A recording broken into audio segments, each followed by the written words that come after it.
Good morning dear students. क्या ये सच में संभव है कि एक ही क्लास से एक डेढ़ घंटे की क्लास के अंदर से 90% पेपर बोर्ड का सेम टू सेम आ गया मिल गया? जी हाँ, ये बिल्कुल सच है और ये संभव है। ये संभव हुआ है आप बच्चों की दुआ से और बड़ों के आशीर्वाद से, क्योंकि जब एक लंबे एक्सपीरियंस से जब इंग्लिश छोटे बच्चों को मैंने पढ़ाना शुरू किया था तो उस टाइम में 10th क्लास में था और आज बाय गॉड्स ग्रेस पीएचडी कर रहा हूँ इंग्लिश से। तो अब तक ये लंबा जो एक्सपीरियंस अनुभव है, तो उसके कारण और बाय गॉड्स ग्रेस ये सब संभव हुआ कि एक ही क्लास के अंदर से वो क्लास इसी क्लास की प्लेलिस्ट में मिल जाएगी। आप देख सकते हैं बोर्ड का एग्जाम 23 फरवरी को हुआ है, आज हुआ है, और 21 फरवरी को 2 दिन पहले वो क्लास डाल दी गई थी। उसके अंदर से हूबहू 90% से भी ज़्यादा पेपर 90% पेपर उसी के अंदर से आ गया है। आप उस क्लास को देख लेना जो 2 दिन पहले डाली थी और इसके आंसर चेक कर लेना। तो इसे देखते हैं, सोल्व करते हैं। जी, लगभग डायरेक्ट इनडायरेक्ट रूप से 90%। ये 2026 का आज का पेपर है। आज 23 फरवरी है। ये तो आपने पढ़ा ही होगा इंस्ट्रक्शंस क्या-क्या इसमें मिलती है। तो ये फर्स्ट इसका जो पार्ट ए है, रीड द फ्लोइंग पैसेज, पढ़िए दिए हुए पैरे को केयरफुली ध्यानपूर्वक एंड चूनिए द करेक्ट ऑप्शन, सही विकल्प टू आंसर, उत्तर देने के लिए दैट क्वेश्चंस प्रश्नों का दैट फॉलो जो नीचे दिए हुए हैं। तो जो ये पैरा दिया हुआ है, ये पैरा दिया हुआ है ऑटोबायोग्राफी है पंडित जवाहरलाल नेहरू की, उसके अंदर से शायद दिया हुआ है। The Ganga specially is river of India, Ganga मुख्य रूप से नदी है भारत की, और बिलोव्ड ऑफ हर पीपल, और जो प्रिय है अपने लोगों की, यानी लोग प्यार करते हैं गंगा नदी से। Around which are intertwined her racial memories, जिसके साथ में अनेकों यादगार जुड़ी हुई है, जिसके साथ गंगा जी के हर होप्स उसकी आशाएं, हर फियर उसका डर, हर सॉन्ग्स ऑफ ट्रिम्प उसकी विजय की गीत, her victories and her defeats उसके विजय और पराजय, सब कुछ जुड़े हुए हैं। She has been a symbol of India's age long culture, she has Ganga रही है एक प्रतीक भारत के एज लॉन्ग कल्चर, सदियों पुरानी कल्चर सभ्यता की, एंड सिविलाइजेशन और संस्कृति की, ईवर चेंजिंग जो हमेशा बदलती रही है, ईवर फ्लोइंग जो हमेशा बहती रही है, and yet ईवर the same Ganga, और आज भी वही सेम गंगा है।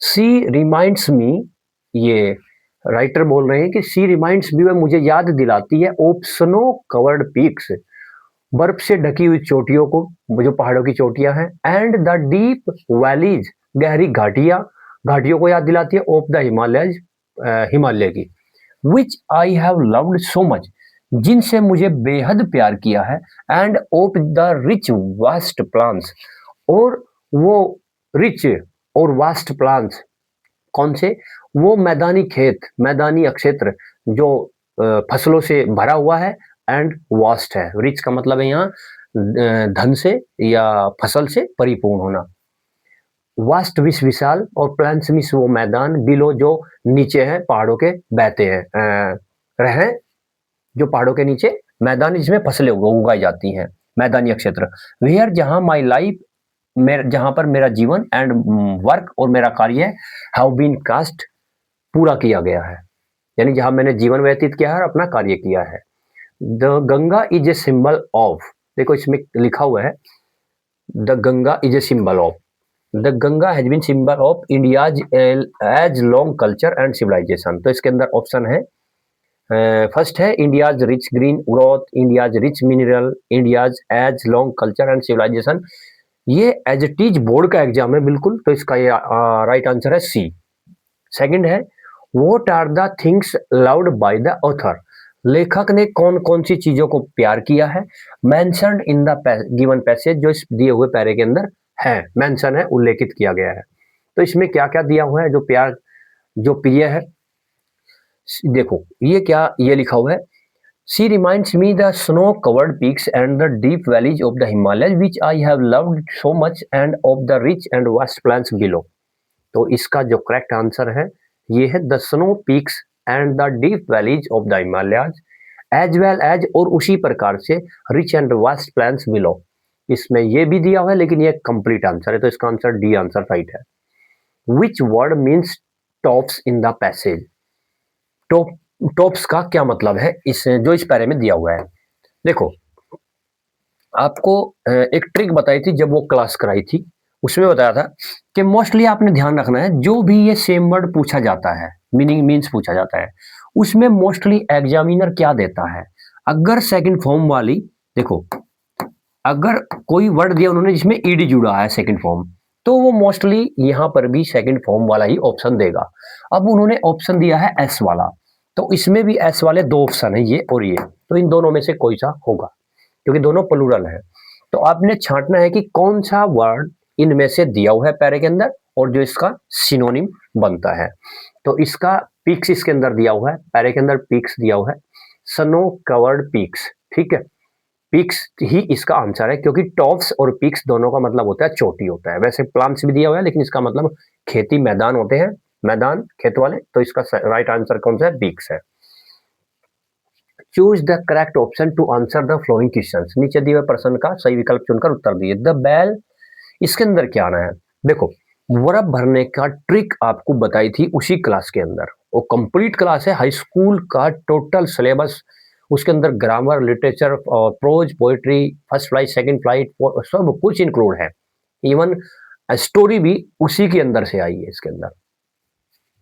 द बेल बिफोर, बिफोर वाले सेंटेंस के अंदर एक ग्रामर में रूल होता है कि बिफोर के जो बाद सेंटेंस होता है वो पास्ट इंडेफिनिट में बनता है और जो बिफोर से पहले होता है वो पास्ट परफेक्ट में बनता है। पास्ट परफेक्ट की पहचान होती है had plus third form.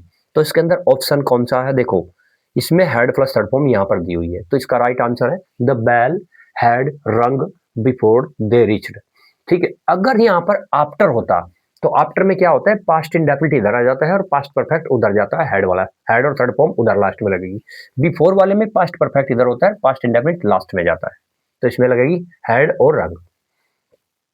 C select, ये एज इट इज बिल्कुल सेम सेंटेंस उस क्लास के अंदर है।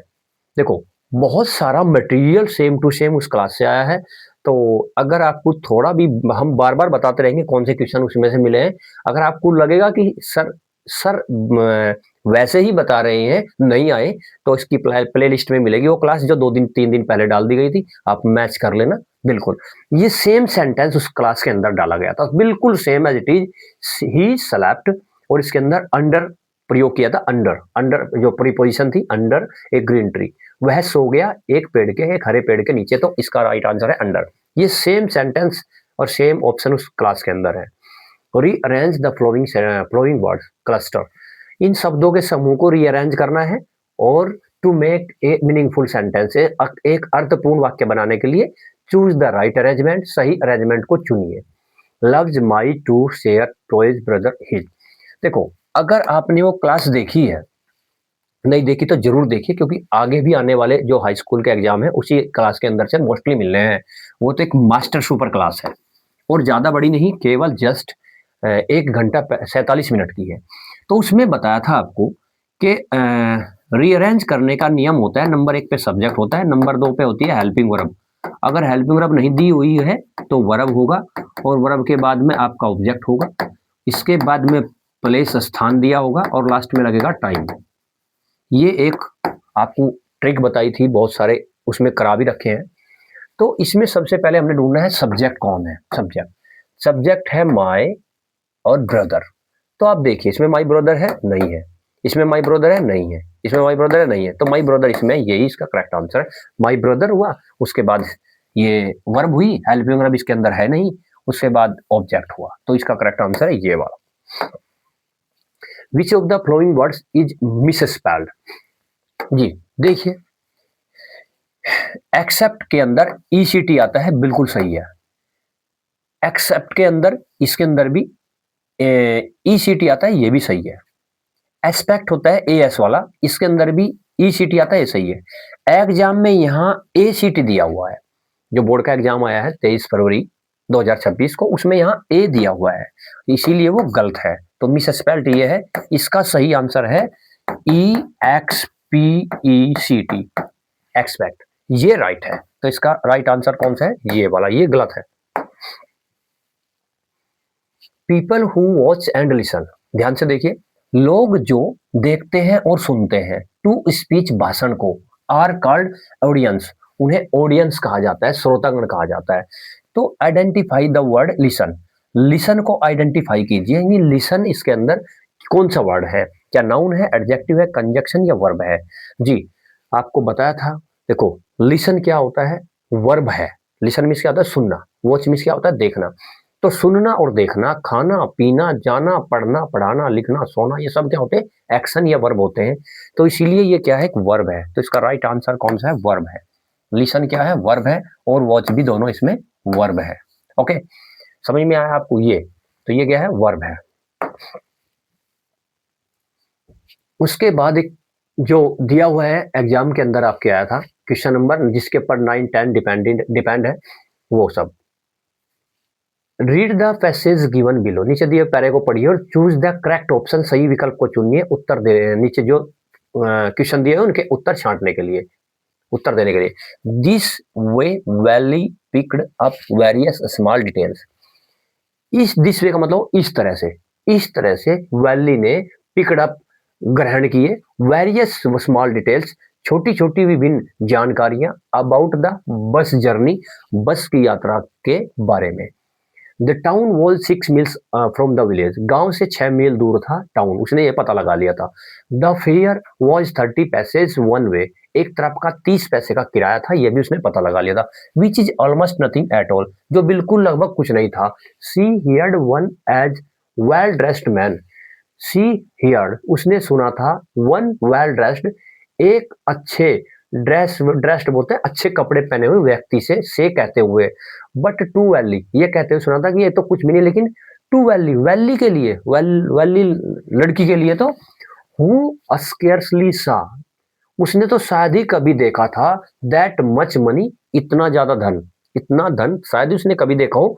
30 पैसे एक तरफ का, 30 पैसे, टोटल 60 पैसे किराया था आने जाने का। फ्रॉम 1 मंथ टू नेक्स्ट, 1 महीने या 2 महीने से उसने इतना धन देखा ही नहीं था। और इट सीम्ड ए फॉर्च्यून, इसीलिए उसको तो ये बड़ा एक सौभाग्य या बहुत ही कीमती चीज लगती थी। What was the distance of A town from village, valley के गांव से टाउन की दूरी कितनी थी, देखो इसमें लिखा हुआ है कितनी दूरी थी, 6 मील्स, तो इसका राइट आंसर है 6 meals.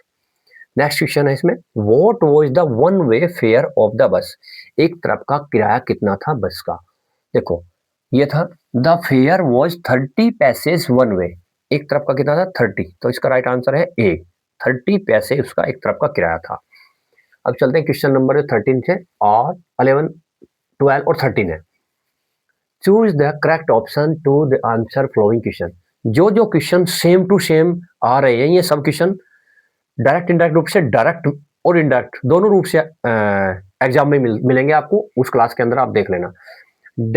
Democratic elections were held in south Africa in, ये सेम क्वेश्चन डाला हुआ है उस क्लास के अंदर, जो 1 घंटा 47 मिनट की थी, जो मास्टर सुपर क्लास है हाई स्कूल के टोटल सिलेबस की इंग्लिश की, उसके अंदर ये सेम क्वेश्चन डाला हुआ है कि डेमोक्रेटिक प्रजातंत्र के इलेक्शन कब हुए थे साउथ अफ्रीका के अंदर, वो हुए थे 1994 में, 1994 में। ये नेल्सन मंडेला के चैप्टर से है। Lencho wrote a letter to God asking for a, ये भी क्वेश्चन उस क्लास के अंदर डाला हुआ है, उस क्लास के अंदर से ही आया है। लेंचो ने लिखा था एक पत्र भगवान को, कितने पैसे मांगने के लिए, 100 पैसेज, 100, 20 का राइट आंसर है। Baking was indeed a profitable, जी ये भी क्वेश्चन उसी क्लास के अंदर 2 दिन पहले डाल दिया गया था। ठीक है, आप चेक कर सकते हैं, वो 2 दिन पहली क्लास डली हुई है, ये आज बन रही है, वो 2-3 दिन पहली है। Baking was indeed a profitable profession, ठीक है, खाना पकाना वास्तव में क्या था, एक प्रोफेशन माना जाता था ओल्ड टाइम में, पुराने दिनों में, व्यवसाय। 14 और 15 question, read the given extract and choose the correct option, पढ़िए नीचे दी हुए इस एक्सट्रैक्ट को, कविता की 4 लाइनें जो दी हुई है, ये जो पद्यांश दिया हुआ है, और आंसर दीजिए जो नीचे दिए हुए क्वेश्चनों का। जी आपको रियल में बताते हैं, ये जो कविता का स्टैंजा दिया हुआ है, सेम टू सेम उस क्लास में 2-3 दिन पहले डाल दिया गया था एग्जाम से, बिल्कुल आप चेक कर सकते हैं। ये बिल्कुल सेम, ये 4 लाइनें और इसके नीचे क्वेश्चन दिए हुए थे। उसके नीचे सेम जिस तरह क्वेश्चन दिए हुए हैं, इस तरह से। सम से the world will and in fire, कुछ कहते हैं कि संसार आग में खत्म हो जाएगा, कुछ कहते हैं कि आइस में खत्म हो जाएगा, बर्फ में। From what I have tested of desire, from what जिससे मैंने महसूस किया है, डिजायर को, डिजायर इच्छा, तीव्र इच्छा को। I hold with those who favour favour fire, और मैं उनके साथ उनकी बात को मानता हूँ, या उनके साथ खड़ा हूँ, या उनकी बात को मानता हूँ जो आग का फेयर करते हैं, आग का फेवर करते हैं, यानी आग मानते हैं कि आग से नष्ट होगी। तो who is the poet of the poem fire and A, fire and ice, या आइस है, फायर एंड आइस, ठीक है। तो कौन इसके राइटर हैं फायर एंड आइस के, कौन पोएट है? तो इसके पोएट है रॉबर्ट फ्रॉस्ट। कौन है? रॉबर्ट फ्रॉस्ट इसका आंसर है। What does the poet compare fire with, ये इंपॉर्टेंट। फायर की तुलना किससे की गई है?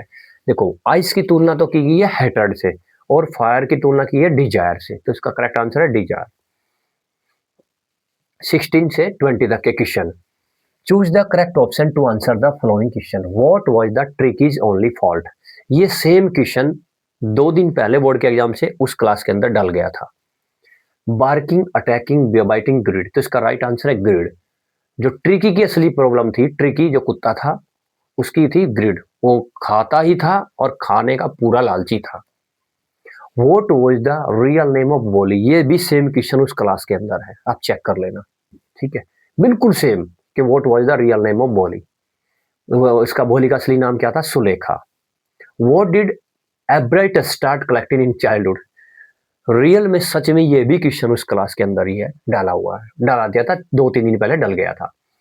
तो जो एवरेट था उसका क्या क्या कलेक्ट करना शुरू कर दिया था उसने, उसने सभी चीजें कलेक्ट करनी स्टार्ट की थी, रॉक्स, बटरफ्लाईज, कॉइन्स, और ऑल ऑफ दीज, इसका राइट आंसर है ऑल ऑफ दीज, ये सभी कलेक्ट करनी शुरू कर दी थी। सेम क्वेश्चन, सेम एग्जाम, ये ऑप्शन के साथ में ये क्वेश्चन उसी क्लास के अंदर डला हुआ है। What did Hari Singh want from Anil, ये भी क्वेश्चन उसी क्लास के अंदर डाल दिया था 2 दिन पहले, इसका राइट आंसर है मनी, ठीक है। हरी सिंह क्या चाहता था अनिल से? मनी चाहता था, धन। मिस्ट्रेस पंपरी वॉज ए, ये भी सेम क्वेश्चन उस क्लास में 2 दिन बोर्ड के एग्जाम से पहले डाल दिया गया था, आप चेक कर सकते हैं, same question. Mistress Pumphrey was a rich lady, ये एक रिच लेडी थी। Part B, reading. About 500 years ago, ठीक है, उसके क्लास के अंदर 4-5 पैरे कराए गए थे जो मोस्ट इंपोर्टेंट थे, जबरदस्त थे। अबाउट 500 ईयर्स एगो, 500 साल पहले, ध्यान से देखिए, आप आंसर इसका ऑटोमेटिकली अपने आप दे दोगे। ए टाउन कार्ड, 500 साल पहले ए टाउन कार्ड, एक टाउन था, एक नगर था जिसका नाम था हेमेलिन। क्या नाम था? हेमेलिन। इन नॉर्थ जर्मनी, जो कहाँ था? नॉर्थ जर्मनी के अंदर था। वॉज ओवररन विद रैट्स, जो चूहों से ज्यादा भर गया था, यानी वो पूरे नगर के अंदर चूहे बहुत ज्यादा पैदा हुए थे। The rats were so big, और चूहे इतने बड़े थे, that they used to fight with the dogs, वो कुत्ते के साथ भी लड़ाई कर सकते थे, लड़ सकते थे, इतने बड़े थे। किल द कैट्स, और बिल्लियों को तो मार ही देते थे। And bite the babies in the cradles, cradles बोलते हैं बच्चों के जो पालना होता है जिसमें बच्चे झूलते हैं, बच्चों के झूलने वाले पालने के अंदर ही छोटे बेबी को तो वो काट ही देते थे चूहे। एट लास्ट, अंत में, ऑल द पीपल केम, सभी के सभी लोग, ध्यान से सुनो इसके फिर आंसर देने हैं। ऑल द पीपल, सभी लोग, केम आए टू द टाउन हॉल, जो टाउन हॉल था उनका बड़ा, जो उनका राजधानी वगैरह थी, टू सी, मिलने के लिए मेयर से, जो वहां का मेयर था। हु वॉज द चेयरमैन, जो क्या था? चेयरमैन था ऑफ द टाउन, उस नगर का। दे बैग्ड हिम, उन्होंने प्रार्थना करी उससे, टू डू समथिंग, कुछ करने के लिए, to read them, to read them, छुटकारा पाने के लिए उनसे, ऑफ द रैट्स, चूहों से। द नेक्स्ट डे, अगले दिन, the mayor held a meeting, mayor ने बुलाई एक meeting. A a tall had entered, देखो यहाँ पे क्या है, यहाँ पर TAL है, यहाँ पर a tall had entered the hall, he went up to the table, man inquire long, जी, एक लंबा सा आदमी एंटर द हॉल, हॉल में प्रवेश किया एक आदमी ने, और he went up to the table, man inquire long coat from hill to the sad. और वो कहाँ गया? सीधा टू द टेबल मैन, जहां पर लोग बैठे हुए थे, टेबल थी आदमियों के बैठने की, उस टेबल पर गया। इन ए क्वेर, क्वेर मीन्स होता है विचित्र, स्ट्रेंज, अजनबी। एक विचित्र लॉन्ग कोट, लंबा सा कोट पहने हुए था। From hill to the heel to, हाँ, जो कहाँ से था? पैरों की चोटी से और उसके हेड तक, यानी वो पहने हुए था उसको, हेड को, पैरों तक का एक कोट था उसके पास, बहुत बड़ा पहने हुए था। एंड सैड, उसने क्या कहा? I can rid your town of rats, मैं छुटकारा दिला सकता हूँ आपके नगर को चूहों से। इफ, यदि यू पे मी 1000 पीसीज ऑफ गोल्ड, यदि आप मुझे 1000 सिक्के दे दो सोने के, तो मैं छुटकारा दिला सकता हूँ। We shall be glad to give you much more than that, हम तो इससे भी ज्यादा आपको देने में बड़ी खुशी होगी, यानी हम तो इससे भी ज्यादा आपको दे सकते हैं। To be rid of rats, यदि आप हमें छुटकारा दिला दो चूहों से। सैड द मेयर, मेयर ने ये बात कही। Where is the town called Hamelin, ये हेमेलिन नामक जो टाउन था, ये कहाँ पर था? जिसका नाम हेमेलिन था, ये कहाँ था? ये था नॉर्थ जर्मनी के अंदर, ठीक है। तो आप इसका आंसर यहाँ से अबाउट 500 से और यहाँ रेड्स तक इसका आंसर लिख सकते थे। What did the people of Hamelin do to get rid of rats? चूहों से छुटकारा पाने के लिए हेमेलिन के लोगों ने क्या किया था? क्या किया था कि all the people came to the town hall to see the mayor who was the chairman of the town। ये इसका राइट आंसर है कि सभी लोग गांव के वो आए टाउन हॉल में मिलने के लिए मेयर से, ठीक है, जो चेयरमैन था टाउन का। ये गांव वालों ने ये किया। What was the tall man wearing when he entered the hall? जब वो एक जो लंबा सा आदमी था, जो क्या पहने हुआ था, एक लंबा आदमी क्या पहने हुआ था जब वो उसने एंटर किया हॉल के अंदर, यानी वो हॉल के अंदर घुसा। और what did he ask the people to pay him, तो क्या पहने हुआ था? एक लंबा सा उसने कोट पहना हुआ था, जो कि उसके पैर पैर चोटी तक, सिर से, यानी चोटी, सिर की चोटी से लेकर पैर तक जो लटका हुआ था, इतना लंबा उसने कोट पहना हुआ था। और उसने की क्या मांग की थी? उसने की थी 1000 पीसीज ऑफ गोल्ड की उसने मांग की थी, ठीक है, राइट। उसके बाद है which word seems strange in the passage. Strange का क्या मतलब है इस पैरे के अंदर का? कौन सा वर्ड है जो इसका पर्यायवाची दिया हुआ है? तो आपको बताया था QUER, क्वीर मिस भी क्या होता है? विचित्र होता है। और यहाँ स्ट्रेंज मैंने भी विचित्र, दोनों का मतलब सेम है। Writing, write a letter to your friend inviting him her to attend your sister's marriage. देखिए, आपके हाई स्कूल के सिलेबस में 30-40 के करीब लेटर दिए हुए हैं, एप्लीकेशन, लेकिन उस क्लास के अंदर केवल 3 लेटर कराए हुए थे। और तीनों लेटर में एक लेटर ये भी था जो फ्रेंड को लिखना था अपनी सिस्टर्स मैरिज में जाने के लिए। तो रियल में ये लेटर भी उस क्लास में डाल दिया गया था 2 दिन पहले, 3 दिन पहले। ये एप्लीकेशन थी। एप्लीकेशन लिखिए प्रिंसिपल सर को, of your college to grant you leave for 3 days due to illness, बीमारी के कारण 3 दिन की छुट्टी के लिए। Write a report on importance of forest. अब आप क्वेश्चन पढ़ने, जैसे हमने क्वेश्चन पढ़ा तो आप तुरंत कहोगे कि सर आप ये भी कहोगे कि ये भी था, ये वाला भी। जी, डेफिनेटली ये भी था। उसके अंदर 5 आर्टिकल डाले हुए थे। 5 में से एक आर्टिकल था सेव वाटर सेव ट्रीज का, ठीक है। ये फॉरेस्ट है, इन्वायरमेंट के ऊपर था, और ये वही दिया हुआ है, ठीक है भाई। Environment clean, prevent soil erosion, protect forest, ठीक है, ये उसके अंदर डाल दिया गया था। और ये वाला, ये है ए विजिट टू जू, उसके अंदर डाला होता है ए विजिट टू हिस्टोरिकल प्लेस। ये है एक चिड़ियाघर देखने के लिए, और वो था ताजमहल में, यह चिड़ियाघर का दौरा करने के लिए, वो था ताजमहल का दौरा करने के लिए। बस इतना सा फर्क था, नहीं ये तो बिल्कुल था उसके अंदर। Rewrite the flowing sentence changing into indirect. अब डायरेक्ट इनडायरेक्ट की बात बताऊं, क्या बताएं आपको कि डायरेक्ट इनडायरेक्ट का तो अगर जिस बच्चे ने वो क्लास ढंग से अच्छी तरीके से देखी होगी, तैयार की होगी, तो डायरेक्ट इनडायरेक्ट तो बिल्कुल छोड़ा ही नहीं होगा, क्योंकि इसके अंदर तो डिटेल में डायरेक्ट इनडायरेक्ट कराए गए थे। दी मास्टर, ये है, ये जो है आपका इंट्रोगेटिव सेंटेंस दिया। दी मास्टर सेड टू की जगह यहाँ आएगा आस्क्ड, क्योंकि जिस सेंटेंस के अंदर ये इंट्रोगेटिव निशान लगा होता है उसके अंदर आस्क्ड ही लगाए जाते हैं सेड टू की जगह। The servant, the master asked the servant, master ने पूछा नौकर से। तो व्हाट तो यहाँ पर सेम रहेगा, आपको तरीका बताया था उस क्लास में, पहले ये आता है फिर ये आता है, और जो यू है वो इससे बदलकर इसके अकॉर्डिंग लगता है जो यहाँ पर होता है। वो डायरेक्ट इनडायरेक्ट में यू जो अगर कहीं भी होता है तो इससे बदलता है, और आई माई मी इसके अकॉर्डिंग बदलता है, तो यू बदल जाएगा इससे। अगर यहाँ लड़का है, मेल है तो ही करेंगे, फीमेल है तो सी करेंगे। तो यहाँ मेल है तो क्या कर दिया ही। और ईजा मार्क को किस में बदलते हैं, वॉज वर्ब में। कैसे बदलते हैं उस क्लास के अंदर रूल्स भी सारे के सारे रूल्स बताए हुए हैं डायरेक्ट इनडायरेक्ट के। और आगे आपका doing in the kitchen, KITCHEN, ठीक है। अगर आपने वो क्लास देखी है 1 घंटा 47 मिनट की, और आपसे रिक्वेस्ट है अगर आपके बाद आपके परिवार में कोई बच्चा छोटा या पड़ोस या रिलेशन में रिश्तेदारी में कोई बच्चा हो जो 10th क्लास में इस बार हो, उस बच्चे को क्लास जरूर बताइए। 1 घंटा 47 मिनट में टोटल सारा सिलेबस कवर है, वो जो एग्जाम में मोस्टली मिलता है। ये क्लास का मोस्ट पोर्शन उसी क्लास के अंदर से आया है, यानी उसमें पहले ही टॉप वाले डाल दिए गए। जी, ये जो क्वेश्चन है इसकी क्या करनी है, पैसिवज बनानी है। पैसिवज बनाने का उसमें रूल बताया गया था उस क्लास के अंदर कि जो वर्ब होती है, वर्ब के बाद वाला जो होता है ऑब्जेक्ट, उसको स्टार्टिंग में लेना है। योर, योर होमवर्क, और ये पास्ट इंडेफिनिट है तो क्या पास्ट नहीं, ये है प्रेजेंट परफेक्ट, तो यहां पर लगेगा हैज नॉट और been. Has not been completed,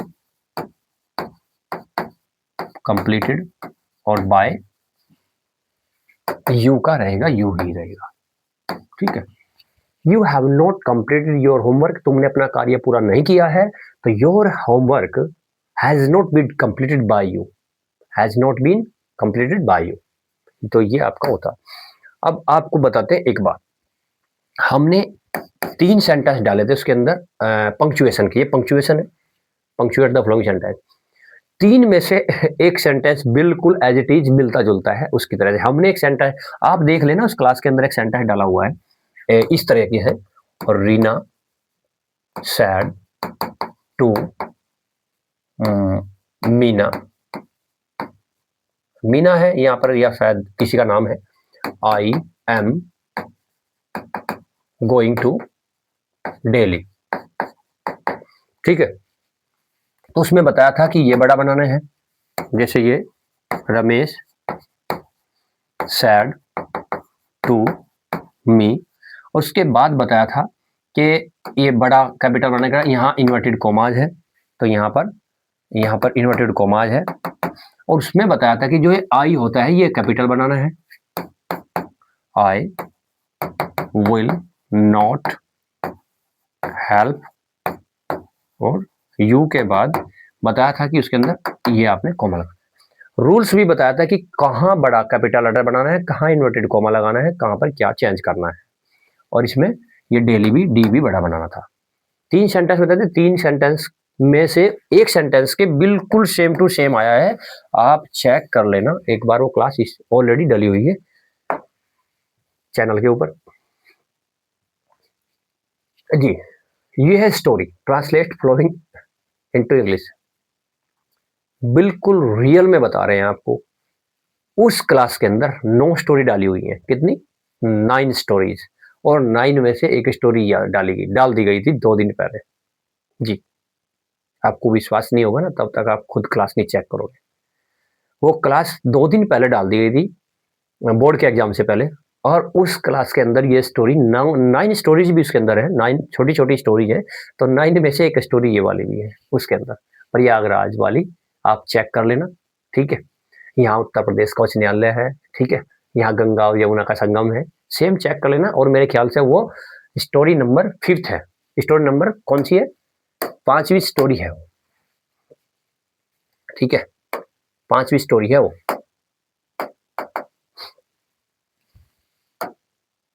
जी, चलो अब चलते हैं लिटरेचर पर। Answer the flowing questions in about 30-40 words. अरे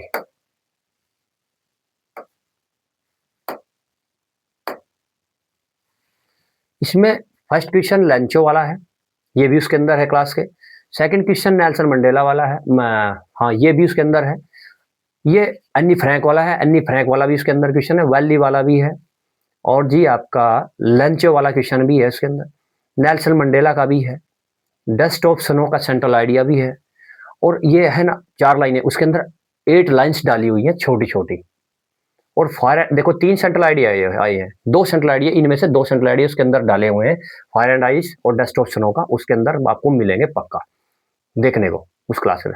हरि सिंह अनिल वाला लॉन्ग क्वेश्चन उसके अंदर डाला हुआ है, ठीक है। Why was the 20th century called the era of books, क्यों 20वीं शताब्दी को कहा जाता है किताबों का युग, क्यों कहा जाता है, इसका आंसर लिखना था। और the answer any one of the following in about 60 words, write the character sketch of Hari Singh का करेक्टर स्केच लिखना जो इसके अंदर नरेटर है कहानी के अंदर, ठीक है। तो जो थीप है, तो ये क्वेश्चन भी इसके अंदर अनिल वाला डाला हुआ है, हरि सिंह वाला। और how did Bholi's teacher play an important role, किस प्रकार भोली का टीचर, भोली की जो टीचर है वो प्ले करती है, निभाती है महत्वपूर्ण role in changing the course of life, जीवन किसका, भोली का, ठीक है। किस प्रकार भोली के टीचर एक महत्वपूर्ण भूमिका निभाती है उसके जीवन को बदलने में, ठीक है। तो सबसे पहले तो thanks for watching this video. अगर आप इंग्लिश हाई स्कूल या इंटर की English 9th 10th 11th 12th, mostly तो 10th 12th की जो इंग्लिश अगर आप कंप्लीट ऐसी करना चाहते हो कि जो सटीक मिले और डेफिनेटली एग्जाम के अंदर आए, तो चैनल को सब्सक्राइब कीजिए। और आशा है कि अपने जो आपके छोटे भाई या दूसरे रिलेटिव हैं उनको जरूर बताइए और वो क्लास जरूर देखकर मैच कीजिए, तब आपको विश्वास होगा। थैंक यू, जय हिंद।